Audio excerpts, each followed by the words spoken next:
If a dealer is listening right now, what are 2 or 3 things they could fix this month? Ooh. I like to Wow, call this great question.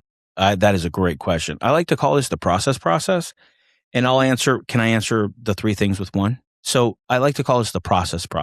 And the process, and anybody can email me and I'm sure you guys will share my information, is that what I want to do is I want to give you a methodology to solve problems. I don't want to say this is the problem that you have to solve and then go figure it out. It's the methodology to solve problems. And we're working with some stores that have, they sell high volume. They got a good brand. They're in a major metropolitan area, but all the processes and SOPs live in somebody's head.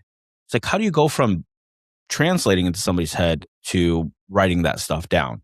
And it's what I call the process. It's 7 questions to say, what are the top 3 processes in your organization in the BDC? And you start with the manager, you start with the top performer, and then you start with the newest person or their lowest performer. And what that does, it creates context of the organization. The manager might be like, the top 3 processes are A, B, and C. And then the top performer may be like, actually, you know what? It's these 3 things. It's 1, 2, 3. And then the person is like, what's a process? Yeah. Right? And so what the hell are you talking about? There's a disconnect, and you really want the 3 to either collaborate or show you where the distance between the alignment is.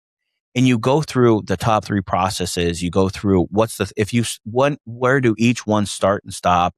If the most effective person in the organization left, would the process die with them? If you had a magic wand, what would you do? What would be the most effective change that you could have in the organization? And then you take the transcript of all those meetings and you do literally a Teams meeting. And I'll grab my phone. I'll be on site and I'll put my phone on a Teams meeting, and it will transcribe that information for me. And then I built a large language model or GPT that says, break this down into guides, processes, and SOPs. And now we just finished the BDC side is I'm going to sit down with all of those, and we're going to do a systemic exercise about mapping those things out to say, okay, is this true? How do you want to see this, Mr. Dealer Principal? Is this going to break any processes internally in the full organization? And then you go and do that by department, and suddenly you have a full reference guide for the organization, version 1. And then you build on top of that, and then build on top of that, and build on top of that, and build on top of that. That's amazing.